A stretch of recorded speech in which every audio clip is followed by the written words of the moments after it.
हाँ, नमस्कार दोस्तों। आई होप आप बहुत अच्छे से होंगे। और अभी मैं हूँ सरनाथपुरम स्टेडियम में अपने दोस्त सुरेंद्र गोचर के साथ। जी नमस्कार साहब। हाँ, नमस्कार। सुरेंद्र जी हमारे बहुत अच्छे दोस्त हैं और हम लोग यहाँ साथ ही अक्सर घूमते हैं और इनको भी हमारा साथ, हमारी बातें अच्छी लगती है। तो बोलना भी मैं वही पसंद करता हूँ जहाँ पे आदमी हमें समझ रहा है, क्योंकि जो आपको नहीं समझ रहा वहाँ आपके शब्द व्यर्थ हो जाते हैं, आपकी कितनी भी अच्छी सोच हो वो व्यर्थ हो जाती है। तो चलिए मैं एक अपने अनुभव की चर्चा करता हूँ। हर अनुभव कुछ ना कुछ सिखाता है और कुछ ना कुछ, जो अनुभव एक तो मीठे अनुभव होते हैं, मीठी स्मृतियों का हिस्सा, कुछ अनुभव कड़वे भी होते हैं, लेकिन वो ज्यादा आपको सिखाते हैं अगर आप सीखना चाहें।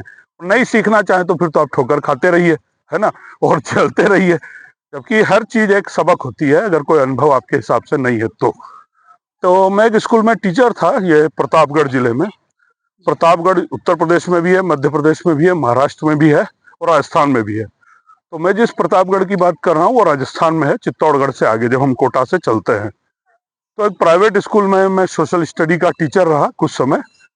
तो उससे जुड़ा एक अनुभव है। देखिए, मैंने देखा है कि अगर आप अच्छे हैं सभी के साथ, तो जो निरीह से निरीह आदमी जिसको आप समझ रहे हैं ना, सीधा साधा, वो भी कई बार आपके साथ चतुराई करने लग जाता है। यह मानवीय स्वभाव है। तो उसी संदर्भ में मेरा ये एक अनुभव है। हम लोग जब वहाँ रहते थे तो मैं जनरली भाई एक्टिवा स्कूटर उस टाइम चलाता था कोटा में। तो मेरे एक दोस्त थे वहाँ, मनीष शर्मा, तो उनके पास मोटरसाइकिल थी। हर किसी को मोटरसाइकिल, अपने स्टूडेंट को भी वो दे देते थे कहीं आने जाने के लिए। बड़े इस मामले में वो दिलदार थे। तो अगर हमसे कोई गाड़ी मांगे हम भी दे देंगे, बस ये कहेंगे कि सावधानी से चलाइए, ठीक है। तो अब क्या होता है, उनसे मैंने कहा, लो तुम्हारा बैठे बैठे यहाँ भाई खाली टाइम भी बहुत रहता है पढ़ाने के अलावा, तो ये मोटरसाइकिल में सीख लेता हूँ। तो उनकी मोटरसाइकिल मैंने सीखना स्टार्ट किया। और मेरी आदत है कोई भी चीज अगर मैं इस्तेमाल कर रहा हूँ तो उसको बेहतर स्थिति में मैं रखता हूँ। तो उनकी गाड़ी की भी दशा सुधर गई। उसमें भाई पेट्रोल वेट्रोल भी मैं हमेशा भरा दिया करता था।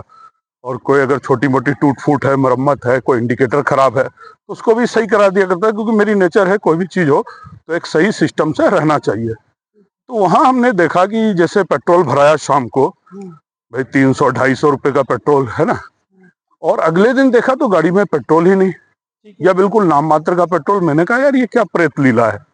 जब 2-3 बार ऐसा हो गया तो हमने कहा ये पेट्रोल कौन खा रहा है, कौन पी रहा है भाई। तो वहां काम करने वाले रसोइये ने कहा, मेरा नाम मत लेना, उसने मुझसे कहा, हमसे, मनीष जी से और मुझसे, बोला कि यहाँ जो सहायक कर्मचारी हैं इस स्कूल के, वो आपकी गाड़ी से पेट्रोल निकाल के, ठीक है, और स्कूल की गाड़ी में भर लेते हैं या अपने काम के लिए यूज कर लेते हैं।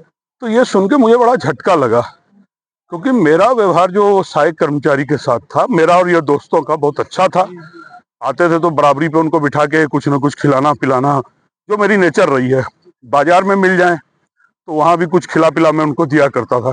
कभी मैंने उनसे नहीं कहा कि मेरे रूम में झाड़ू लगाइए, सफाई करिए। वो कहते भी थे तो मैं कहता था मैं खुद कर लूंगा, मुझे खुद अपना साफ सफाई रखना पसंद है।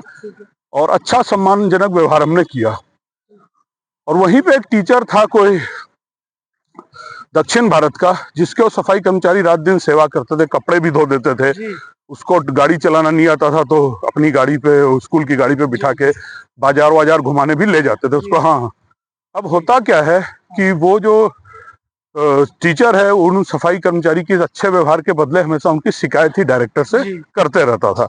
यानी जहाँ वो सेवा कर रहे हैं वहां तो हाँ, वहाँ ये तकलीफ हो रही है और चलिए, और जहाँ हम लोग जो उनके साथ अच्छा कर रहे हैं तो पता चला हमारे साथ ही वो, मतलब कि गाड़ी में से पेट्रोल निकाल रहे हैं। तो मैंने उनको समझाया कि देखिए, असल चीज है, हम लोग कोई लखपति करोड़पति तो है नहीं, और आपको अगर पेट्रोल चाहिए हमसे कहिए। भाई आप चतुराई से पेट्रोल निकाल रहे हैं, स्कूल की गाड़ी में डाल के चला रहे हैं। स्कूल की गाड़ी तो मैं खैर यूज करता भी नहीं था। तो मैंने कहा ये सही बात तो नहीं है ना, जब हम आपके साथ अच्छा करें और आप हमें ये अनुभव दो। तो उनको फिर समझाया बुझाया, वो भी इस चीज को समझ गए। उनको थोड़ा बुरा भी लगा होगा, हमने तो अच्छे से समझाया। लेकिन तकलीफ ये होती है कि आप जिसके साथ अच्छे हो ना, वही आपके साथ चतुराई कर जाता है कई बार, जिसको आप निरीह समझ रहे हो, सीधा समझ रहे हो। तो इसलिए जीवन में सावधान रहिए, सतर्क रहिए और अपना ध्यान रखिए। धन्यवाद, जय हिंद। ठीक है।